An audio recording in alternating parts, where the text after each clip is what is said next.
DJ Durong from Hot 702.5 in Las Vegas. It's time to come together.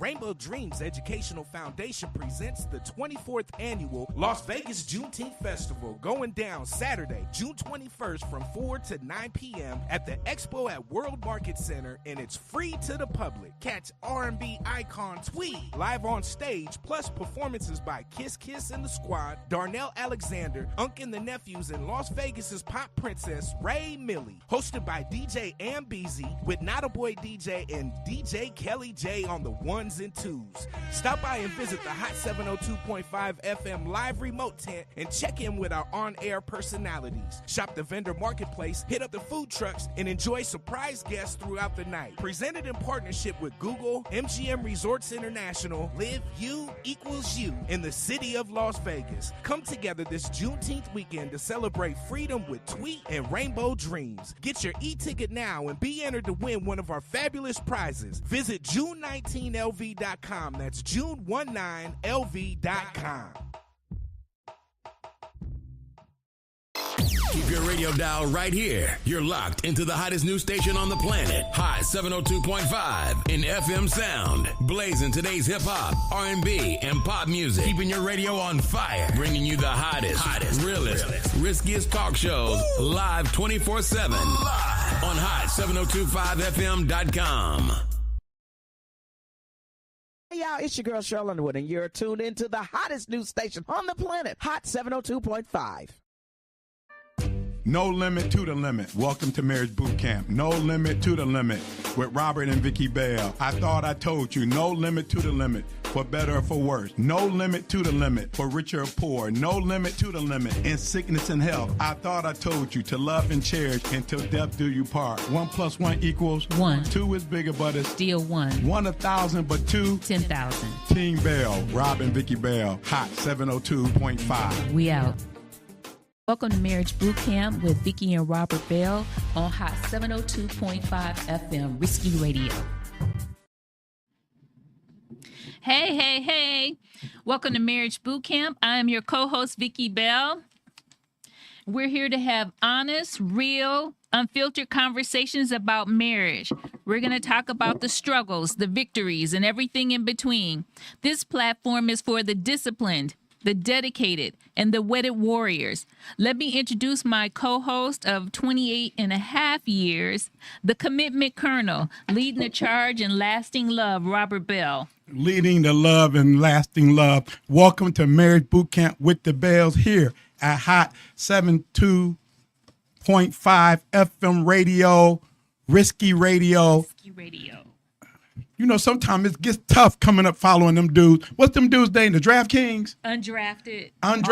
All-stars. Undrafted all-stars. Shout out to them fellas coming behind them. My mind already doing 1,000 miles an hour. Then I'm hearing the stuff they dropping. Then I got to try to keep my mind focused when you're coming in between them. But we got to get together with them, dude. We need to have a man talk. We need to talk about relationship. We need to talk about health. We need to talk about these streets. We need to talk about what we're dealing with as men on a daily to daily basis. We got some things we're dealing with.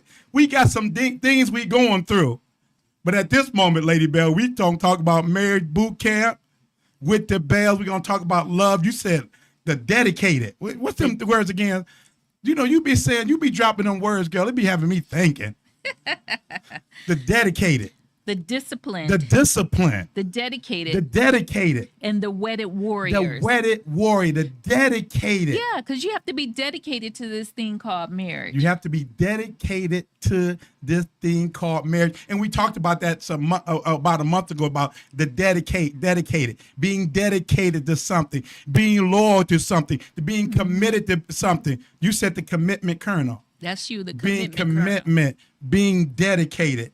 Lady Bell, how and disciplined. You have to be disciplined in your marriage. Did you say discipline? Disciplined. Discipline. Discipline goes with. See, you got me going real left here as I'm looking at the D building down there on Fremont Street. Discipline. Yeah. See, a lot of times we don't want discipline, Lady Bell. We want to be delivered. We want to be delivered. Well, I'm going through this. I need deliverance. I'm going through that. I need deliverance. How do you get delivered? I'm going to church. I got to be delivered. I got to be set free. I got to be renewed. I got to be delivered. No, you said the discipline. Mm-hmm. The discipline. See, once you're delivered, once a baby is delivered, Lady Bell, a baby is only delivered one time. One time. Once you're delivered, if you come into what you call your knowledge of truth, I'm going back to that Bible thing. And see, you got me. I ain't even on my nose, Lady Bell. But somebody need to hear this because somebody talking about they need to be delivered. No, you need some discipline. That's right. You need to be disciplined. A baby is only delivered one time. Mm-hmm. Who was that dude that went to that dude, Jesus, in the middle, and I said, do I have to go back into my mother's womb? No, you can't go back into your mama's womb. That part. You only get delivered once. Once you're delivered, once you're set free, once you've been washed in the blood, and once you've been dipped in the pool of the blood, once whatever your spiritual belief, and those who you believe that the Holy Bible said you must be washed in the blood, you must be delivered. You can only be delivered once. Once you deliver, listen, husband, now you gotta be disciplined. Yep. Now you gotta be disciplined. And that's the hard part, staying disciplined. It's so easy to get off focus. I mean, it just like, say, for example, you say, I want to lose 10 pounds. You got to stay disciplined. You got to stay disciplined. Discipline is hard. That's the work. That's the work. That's structure. The work. And we talked about commitment. Structure, commitment. Go ahead. You keep dropping them big words, Lady Bell. I'm ready. I'm ready this morning. I'm ready for every big word you can throw at me.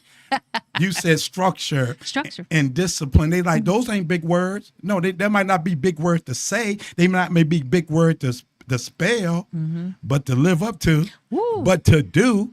Be not just readers or sayer of the word, but be doers also. That's the hard part, Lady Bell. We talking about Man's Health Month and all. It's the hard part to say, I know I'm sick, but to get up and go to the doctor.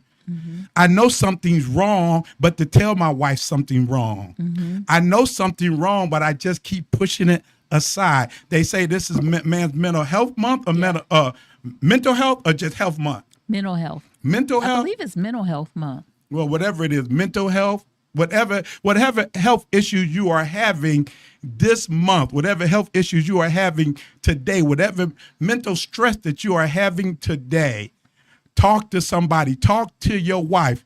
True story. Me and this woman been married 28 and a half years. Yeah, I'm counting the half now. 28 and a half years. Oh, my God. The discipline it took for you to be married to me, but the focus it took for you to be married for me to 28 years, the commitment it took for you to be married to me for 28 years. But we talking about... You made it easy. That's an inside joke, y'all. If you know, you know. But Lady Bell, we talking about man's mental health, men's health in general. For 28 and a half years, when I have a doctor's appointment, this woman goes with me. For 28 and a half years, when she have a doctor's appointment, I go with her. Now, she made every appointment? No, it might be some little general appointments. It might be some follow-up appointments she didn't make, but most of the important appointments, the yearly appointments, or something been diagnosed or this and that, and they said, we want you to come in and check out this or check out that. Sometimes when you go see a doctor, how do they notify you? They either call you or either send you a letter. Right. And a lot of times you get a call, that means they found something they didn't like, and they want to get you in as soon as possible. A lot of times you get that letter, oh, we thank you for coming in and doing your yearly physical. All your blood work look good. All of this look good. And everything look good. We'll see you in 6 months. But when you get that call and they say, we need for you to come back in, we think we might have noticed something. We just want to do a follow-up. And when we get those kind of appointments or anything, we go together. And probably I would almost guarantee in the last 10 years, we don't made all of our appointments. Yes, No, prior to COVID, yeah, we used to do all the time, and then they, Yeah. after COVID, then only COVID, one they person kind of, could go in. they wouldn't let you sit in the doctor's office. I mean, they wouldn't even let you come in. Yeah, no, you couldn't Probably- even go into the building. Probably most of 20 and 21. Right. But it's so important because you have to keep those all your appointments. But as you're doing your blood work, they have a footprint of something to measure your health by. They have all your test results. They have all your test results. They have everything that they need, and they can see the pattern. They can see the trend. So if something goes awry or if something's just not quite right, they have a pattern. They have history where they can go back and look and see what your whatever is usually like. So if there's something out of whack, they can spot it right away. And then you too have to own your own health, because I know at some point in time, I used to feel like when I went to the doctor that I was like, next, you were just like in a line. But I started taking notes, asking questions, Googling things, and not just asking questions to the doctor. We have some healthcare professionals in our family. I'm notorious for getting on a phone call and if something looks weird or want to have a conversation about it. So I think, mental health with mental health month, period, and just your health, you have to own it. You have to. And you have to own it. And keep notes. And personally, we had to own it because, like you say, for better or for worse, sickness and health. Mm-hmm. We started having some health issues. So when you start having some health issues, I'm coming to your point with you. Mm-hmm. I'm coming with you because 4 ears is better than 2. 4 eyes are better than 2. 2 mouths are better than 1. Because a lot of time we go to the doctors, what do we do? I don't told you my issue. If you're a man to talk to your wife and tell her how you feel or what's going wrong, or if she's observant,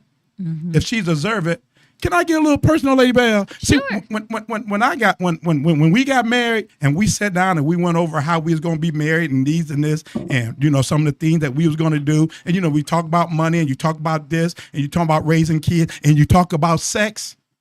I was like, girl, hey, I'm gonna need it every day. When you're young and greedy, you think you need it every day, but you really can't handle it every day. That woman body is a machine. It's a machine. You can't deal with that. That woman body is a machine. That body is able to birth a child and carry a child for 9 months. After she delivered that child, she can maintain and feed that child all on her own. Really, she really can. She really can. But let me get back to, so I studied, the Bible says, study your wife, study her. You got to study her. Study her and honor her as the weaker vessel. Lady Bob, I'm going to get a little personal, but we talking about health and stuff like this. It's going to come back on me. But, hey, I knew this woman's monthly better than she did. I studied her and I knew it. So I knew, okay, how does she act the week before? How does she act doing? How does she act after? When is the best time to jump in and jump out? When they going through that weekly, you got to be like double Dutch. You got to know the week before, okay, double Dutch. No, I'm just gonna keep on here bouncing like I'm gonna jump in, but she really ain't feeling me. You got to study your wife. So as my wife started going through some, what you had, thyroid tumors? Fibroid, what they call them, fibroid tumors, right? Yeah. So she had her issues with fibroid tumor. So see her cycle. Can I share this, babe? Absolutely. Thank you. As she started developing more issues with these fibroid tumors, her cycle went from 3 days to 5 days to 7 days to 10 days. But because I was observant, I knew what she was dealing with. Doctor say, well, you got fibroids and this and that, and you might have these issues, and you might have last 10, 11 days. Go off for a couple of days, and you're right back on it. Study her. And you wonder why she tripping, why she mad, and she would be tired all the time. Yeah, girl, you don't lost a gallon of blood. Of course she's tired. And you getting mad because you don't want to study her. You don't want to dwell with her according to knowledge. But as I went to the doctor's appointment with her and listened to the doctor, and I saw what was wrong. Yeah. When she wouldn't, and the doctor said, "Any more questions?" And she'd be like, "No, I don't have any more questions. I have some Robert questions. had questions. I have some concern." That's why you have to go with her. But you know what, Rob, And with him. Yeah, The yeah. same thing. Go ahead, babe. I'm sorry. yeah, but when it came down with that particular episode, Rob was on point. I mean, he was ahead of the game on that one. It morphed and evolved into something where I really ended up sick, and he had called our second to oldest son, and I came home from work, and he was like, "We going to ER." He wasn't playing. And He was in medical school at the time. yes, he was in medical school at the time, and Rob described the symptoms to him, and next thing I know, I was admitted, and all kind of stuff was going on. But you were right there. But you have to go. The point I was making on that, how drastic things sort of got with you. It But did. even with me, when you go to the doctor, sometimes you get there and you say, "Well, I'm going to say this, I'm going to say that, I'm going to say that," and you get there and you get scared and you don't say it. I'm not going to ask him. Oh, that's all right. And you sitting there. I was always the kid in school. I was always that kid in school that when I didn't understand anything, and the teacher would say, "Do everybody get it?" And everybody standing there staring like, and half of you don't get it. I'll be the first one to raise my hands like, "Can you repeat that?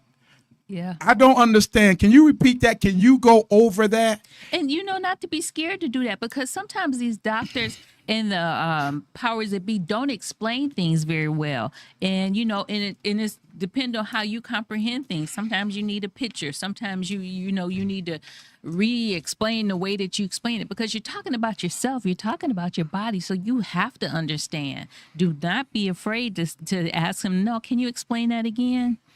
You can't be afraid. The same thing with me when I was going through some health issues, and I got in there and I was scared to say some things, and she would say, "Well, what about?"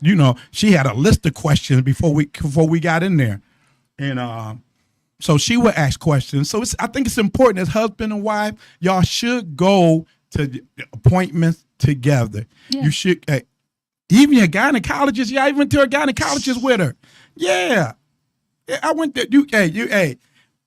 If you don't get to see it any other time, she might let you see it then. Just jump on down there. I would jump on down there with the doctor. Say, "What you think, doc? Everything look normal to you. What you thinking? What you thinking?" Can I tell the story about the new gynecologist you had here, the black lady? Yeah. I think that was, so she had a black gynecologist here, and we sat up there and talked. The doctor real nice. She was about our age. Yeah. 60. So, sitting there talking and this and that. And, Vicky's telling what's going on and I'm telling what's going on. And then, when she got down, I got right behind the doctor. And she turned around, she said, "Mr. Bell, you're funny." I'm sorry, lady, but I know that's TMI. But somebody need to know this, because who knows your body better than you? Me. Nobody should know your wife's body better than you. You really should know her body better than her. You touch her here and you touch her there. And, I didn't even know I liked that spot. Yeah, girl, I found a new spot. You didn't know you liked that spot? Yeah. Oh my. Yeah. You ought to know your wife's body better than her. That's where the work come in, Lady Bell. That's where the discipline come in, Lady Bell. That's when the patience come in, Lady Bell. Marriage Bootcamp with the Bells here at Hot 702.5 Risky Radio, Lady Bell. Radio. I hope I didn't say too. Did I say too much? No. Okay. Not at all. I know you don't mind sharing those things. Nope. We don't mind sharing those things because we want to help somebody. We want to help a husband that don't understand when his wife says she got fibrous tumors and she's bleeding forever. It's an issue with that. Go to the doctor with her. We want to help a young man when his wife is dealing with fibromyalgia. Did I say that right, Lady Bell? Help me. That's a big word. We want to help a young man when she's in pain and she don't even understand why she's in pain. We want to help a young man with that. What else do y'all deal with? But whatever, I always been menopause. Menopause. Yeah. You know, some of y'all young, but you know, you don't know. Hey, menopause. You know, even menopause. You know, when I went through menopause, and now I'm gonna jump on those later. But you know, when I went through menopause, what? Okay, I'm 61, so I went to menopause about before we moved here. So that was 14 years ago. So that made me what, like 48? Yeah. See, because, you know, we've been told that lie that 50 is midlife crisis. 50 is midlife crisis. 50 is midlife. No, because you're not living to no 100. 50 is not midlife.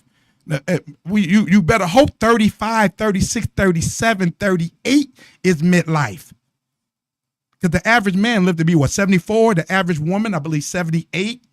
So midlife is really like around 38. So when I started going through that midlife crisis, I told Lady Bell, I said, girl, I'm going through some things. I think I'm going to get, I went and looked at a little red sports car. You know, I went and looked at a little red sports car. I said, girl, I don't know. I said, hey, I'm going to get me a little red sports car. I'm going to get me a little 25-year-old tenderoni, or I might get an earring in my ear. Lady Bell said, I suggest you go get that ears pierced.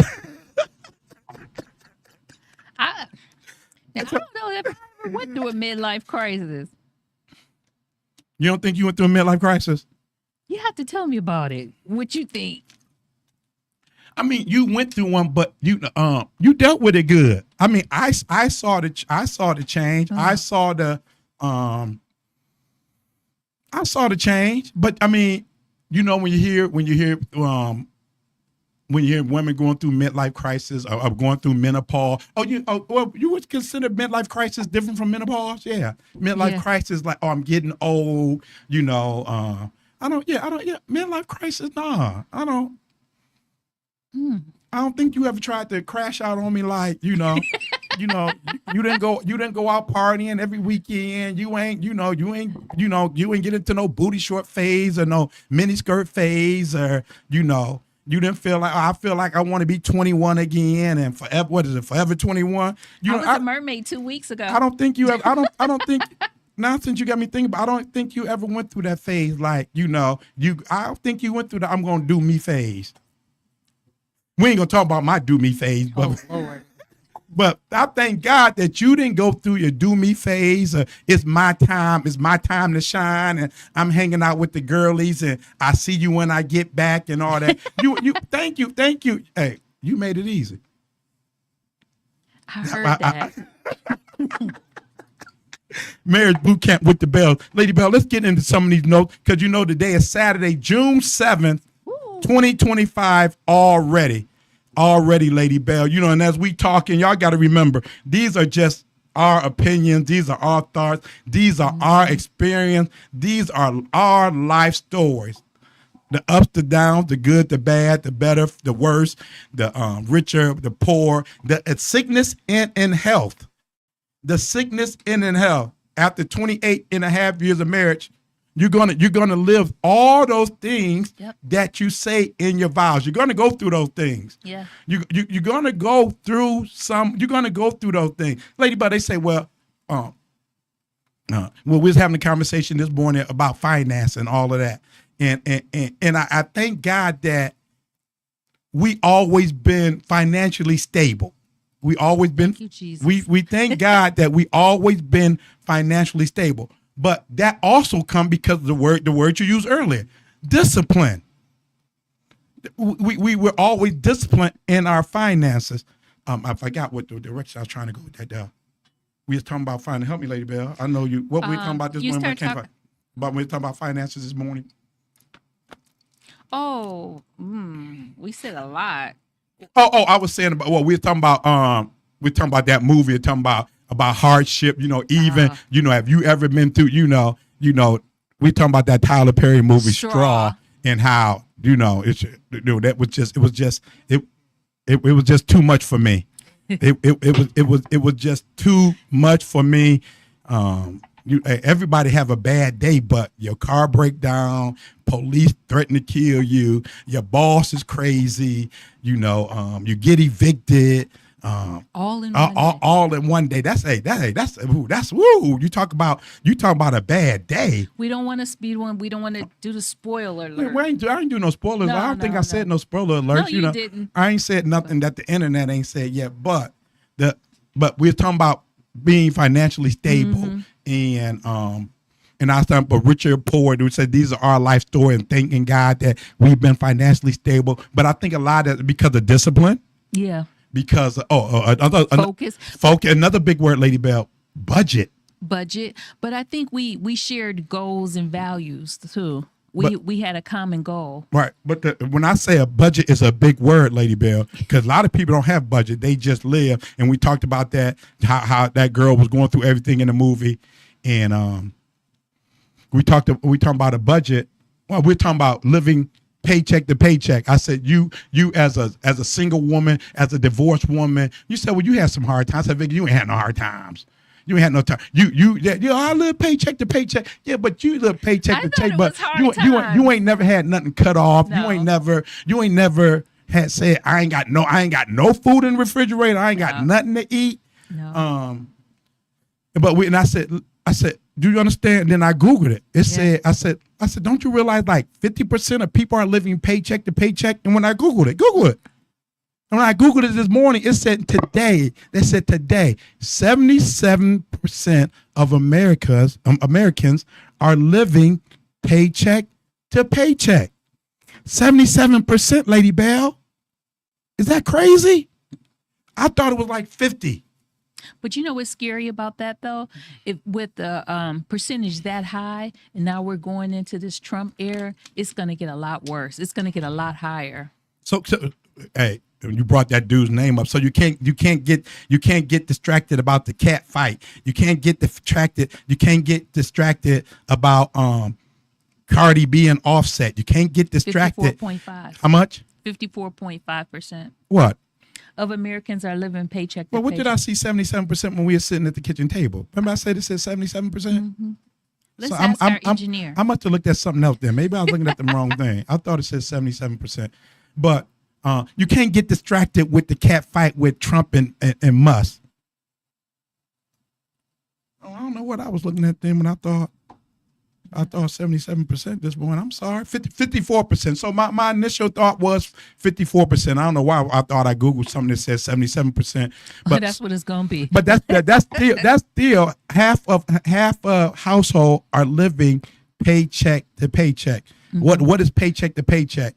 Sometimes paycheck to paycheck is when you done, all you got left is $20, all you got left is $40, mm-hmm. all you got left is $50. Yeah.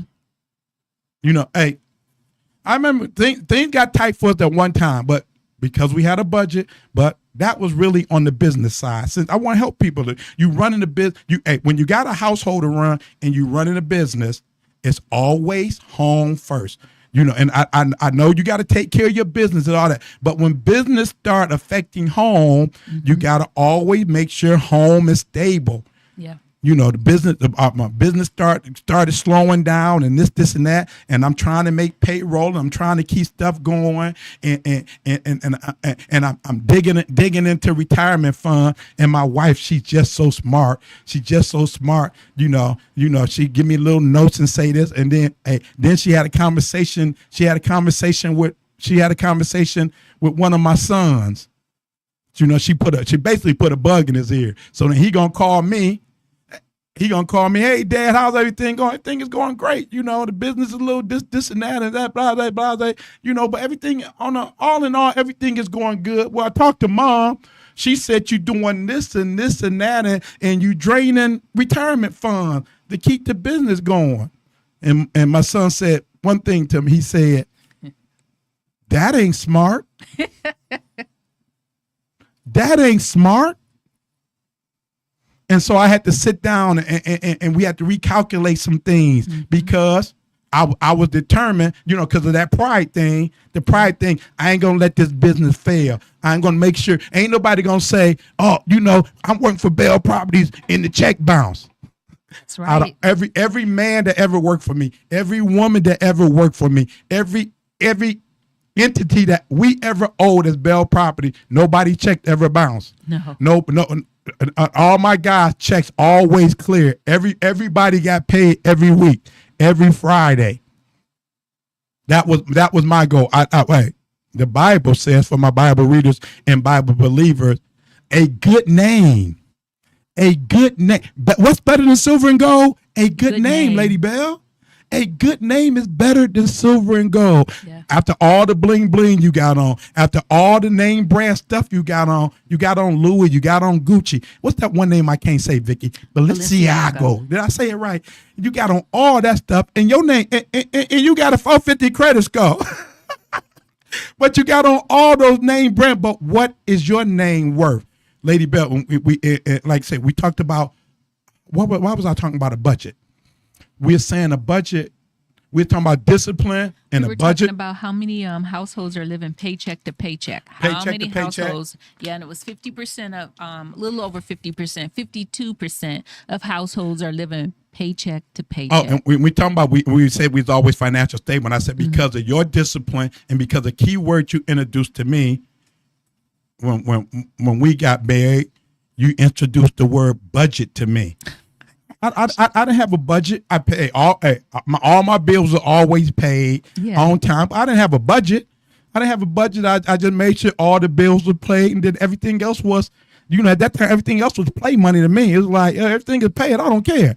And she was like, no, you need to save this and do that and invest here and invest there. Girl, hey, I'm living. But because you introduced me to a budget. We are in our and here we are. And thank you for introducing me to a budget. Hey, since we're talking about a budget, if your wife can handle the money better than you, let her handle the money. If your husband can handle the money better than you, let him handle the budget.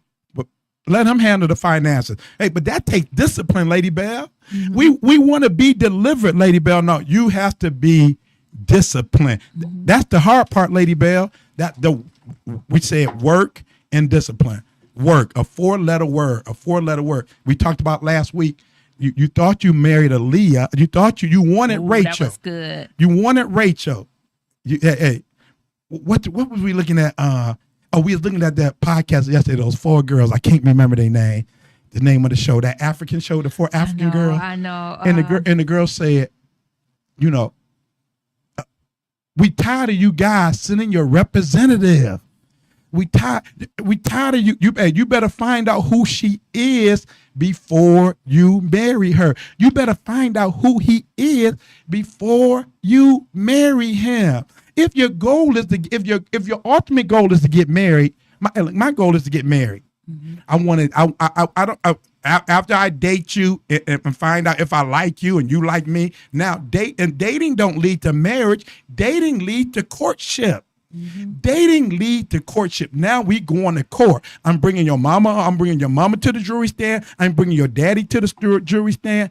I told y'all, hey, a divorcee, she got wise when she was ready to marry me. And we had a cookout. I see her. I got 7 sisters. She jumping from sister to sister. Go on and smile. I'm talking about you. She jumping from one sister to another sister to another sister to another sister. And I'm like, oh, she's nice. She getting to know all my sisters. We got in the car. Well, your sister said this. Now, I got 7 sisters. Now, I don't know which one. She never gave no name to nothing. Well, one sister said this, and your other sister said that. I'm like, what you doing, investigating me? And I was off injured from work. I think I was off injured from work the first 2 or 3 months I met you. And I'm just trying to get to know her, and she hanging out with me. And she said that my mom said, y'all dating? You're like, no, I don't know if I want to date your son. He don't go to work. he said he off injured. My mom was like, my son is off injured. My son ain't lazy. That man will work until from sun up to sundown. No, girl, you got the wrong one. That's what my mama told you. Mm-hmm. That guy, you got to take everybody to court. So then when they're doing a representative, you got to bring some people who you got to get in to know the other people who gonna tell you the truth. And sometimes we talked about DNA. Mm. Do not act and did not act. Sometimes we don't want to ask them hard questions. Yeah. How is your credit? How is your health? Mm-hmm. How is your health? in this day and time, you got to, I want your credit report. I want your health report, your doctor report. I'm going down to Metro, and we're gonna pull a police report. An extensive police report. Mm-hmm. You have to. You remember them ration women, Vicky? And I'm going to say Cleveland because it was the year we left Cleveland in 2012. About 4 or 5 women got killed that summer who were dating guys that got released from prison. Yeah. The one young girl, she was 25 years old. Mm-hmm. The dude was like 50 something. He had did 20 something years in prison for murder and went out 2 months and murdered this 25-year-old girl. Mm-hmm. Yeah. You have to know who you're dating.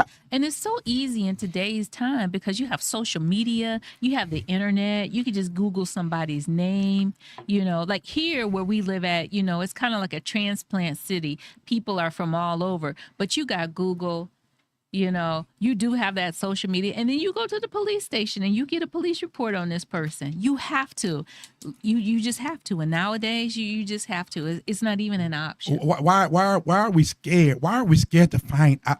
We say we want the truth, but we really don't want the truth. People are afraid of the truth. Mm. We really don't want to hear the truth. When you can't handle the truth. What? Say that again. We're not in the movie. Say that again. You can't handle the truth. Lady Bell, when we sit down and we had those intense conversations, those intense dialogue, mm-hmm. and you telling me the truth about me and I'm telling you the truth about you, mm-hmm. sometimes they get intense because I don't want to hear that. You don't want to hear that. We as a people, give me the truth, the whole truth and nothing but the truth. You really don't want it. Mm-hmm. We say we want it. But then, but we don't. We regurgitate it. Mm. We don't want to swallow it. No, swallow it. No, we regurgitate it. We flip the script. Well, what about you? We ain't talking about you. Hey, this is how when we have intense conversation or intense argument, disagreement, heated discussion, I like those little pretty statements. Mm-hmm. We had a heated discussion, we had a disagreement, we had an argument. No, we was fighting and arguing. We were sparring. We were sparring. Another inside joke. Man, what? See, Lady Bell, you got help me, Lady Bell. You didn't finish it. I can't help you. We were saying about when we have intense conversations. We have intense conversations. And sparring. And when a husband and wife are having those heated conversations, it is intense because who knows you better than your spouse? I know. When you're having those things, mm-hmm. when we had those, we came into it, it's the growing pains and learning pain. Mm-hmm. Like, okay, look, when we have this discussion, this is the discussion. This is the argument. This is the disagreement. And if and the disagreement is about me, we're gonna stick to me. Mm-hmm. Lady Bell, pour it all out and stick to me. Now I gotta address what she said about me. I can't flip the strip and say, no, okay, well, what about you? She can't. I'm sorry. Go ahead. Well, that's part of fighting fair.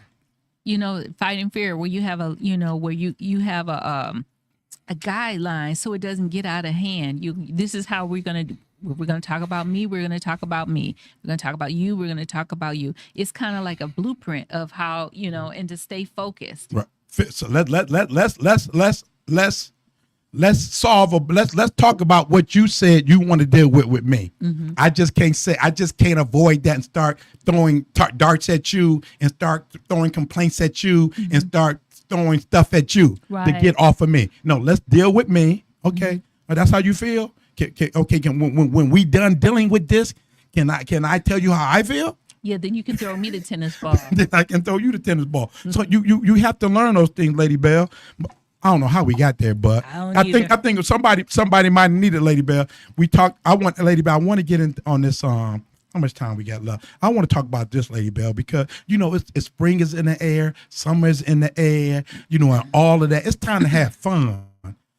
Always take care of business. You always say home first, take care of business. Make sure your bills is paid. Make sure your budget is up to date. Make sure your bills is paid. Make sure before always have fun. But before you start having fun, make sure you have a life insurance policy. Somebody told me that, Lady Bell. I seen the insurance man come to my mama's house, coming and collect the insurance, then go across the street and collect the insurance money from my grandmama. And then the whole neighborhood, he had the whole neighborhood. That was back in the days when the insurance man would walk up and down the street with a big old leather, what you call those, briefcase handbag. They would walk up and down the street and they had those little, they called them and burial insurance. It wasn't no big policy. It was just burial insurance. Yeah. To get you a casket, to get you a plot, and to cover you up.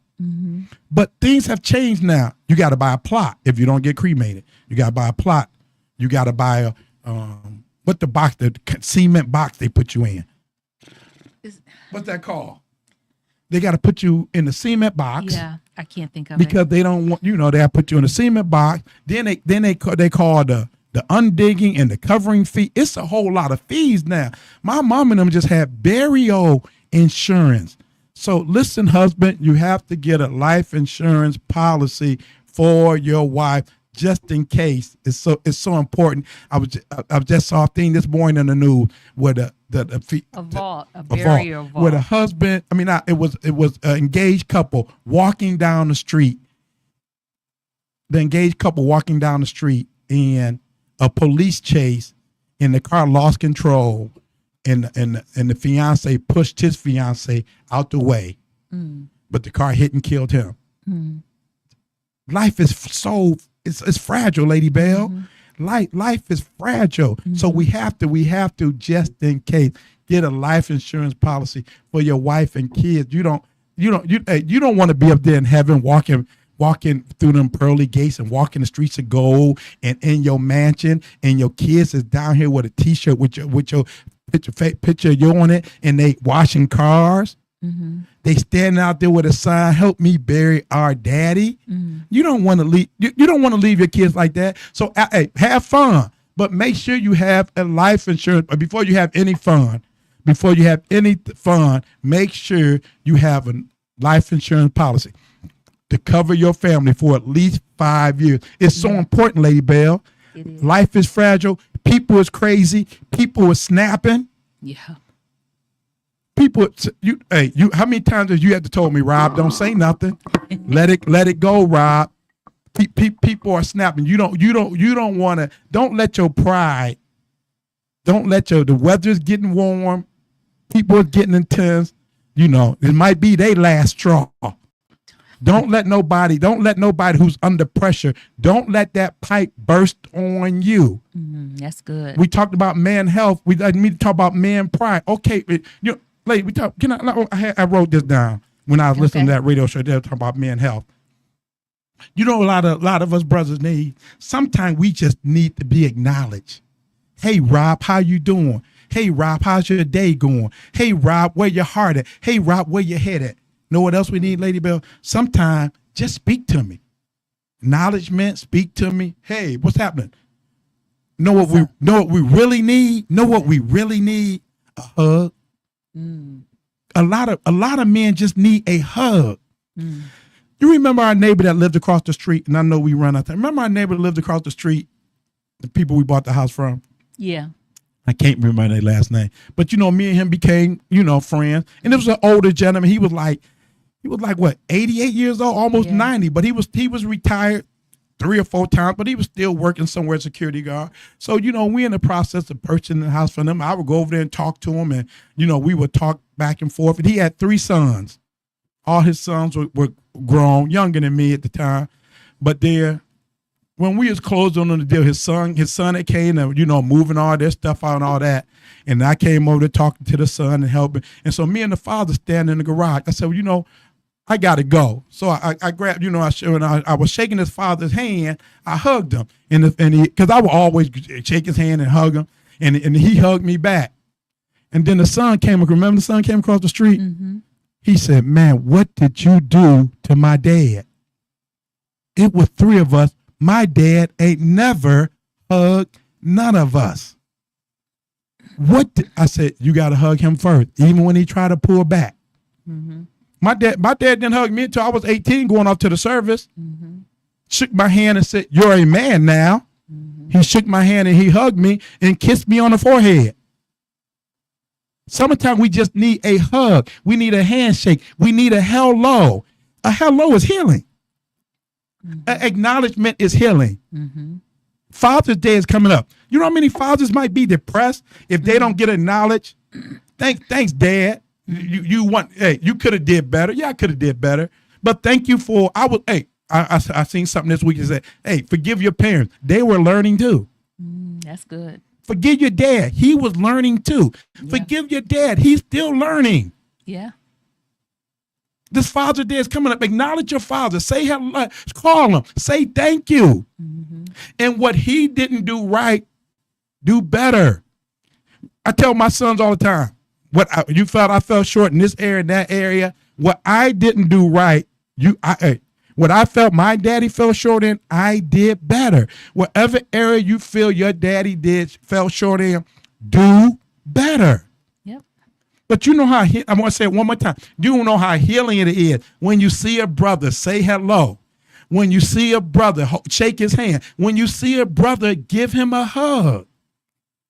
I mean, that kid, he came across the street, man. My dad, it was 3 of us. He never hugged us. Hug your son today, Dad. Hug your son today. When your dad hug you today, say thank you, Dad. Thank you, Dad. No matter what he did, right or wrong, he could have did better. We all can do better. That you said the other word, betterer. You asked me last week what was the other one. I said betterer. Yeah. We all can do betterer. But go right ahead and do betterer. We do betterer. So I want to get into that thing, but I got to say this, lady, because I got so many calls about the dancing, and you know, and that's my therapy. That's our therapy. It's not only the before the foreplay, but it's therapy. Music is healing. Music is, you know, we talk, you know, me and you, we talk about the chakra. You know, the importance of music. Music has some type of music in your life. You should have a 1-step, sir. You should have a 2-step. When people say, oh, everybody don't like to dance, Lady Bell, when a baby these babies now, they stand up at a month, 2 months. The first thing a baby does when it's able to stand, even before it's standing, if it hears music, it's waving his hand. It's a little kid now. He like a year-old, little white kid. Every time when his mama say, Alexa, play They Not Like Us. And the little boy runs to the TV and start bouncing. I mean, it's crazy. So the power of music, it should be you and your wife should have a go-to song. When she hear that song, she know he thinking about me. He want to dance. He want to do this. It should be some go-to songs on your playlist. Knock, knock, knock, knock, knock, knock. Go through your playlist. If all your playlist is all gospel, I'm talking to a lot of my old friends, your whole playlist is all gospel songs. They're all gospel songs. Don't you see half these pastors now are dancing and singing? They rapping and they doing line dances in church now and all of that. And we down to 3 minutes already? Yeah. We down to 3 minutes already. So, hey, dancing, I don't care. When somebody tell you that dancing is a sin, that's a lie. Pastor said dancing is a sin. What is God telling you? I never, ever, ever, ever, ever, ever met a woman in my life that don't like to dance. And she's so Holy Ghost filled, one of them Kojic women that skirt down to the ankles and all that, no makeup and all covered up. Go to church to see her shout. Cause she can't go nowhere. She gonna shout it out. Cause everybody wants to dance. Lady Bell, you got anything to say before we wrap up? No. Stay tuned. We got some gentlemen coming up next. They're going to drop some knowledge on y'all, drop some new songs on y'all, drop some of that Vegas love on y'all. And I just want to say thank you to this lovely lady I'm sitting beside here, because without you, I don't know what I would do, but 1 + 1 will always be 1. 2 is bigger, but it's still 1. 1 1,000. 2 10,000. King Bell, you know who I am. And you know who he with. Everybody have a wonderful week. See you next Saturday. King Bell, welcome to Marriage Bootcamp with Vicki and Robert Bell on Hot 702.5 FM, Risky Radio.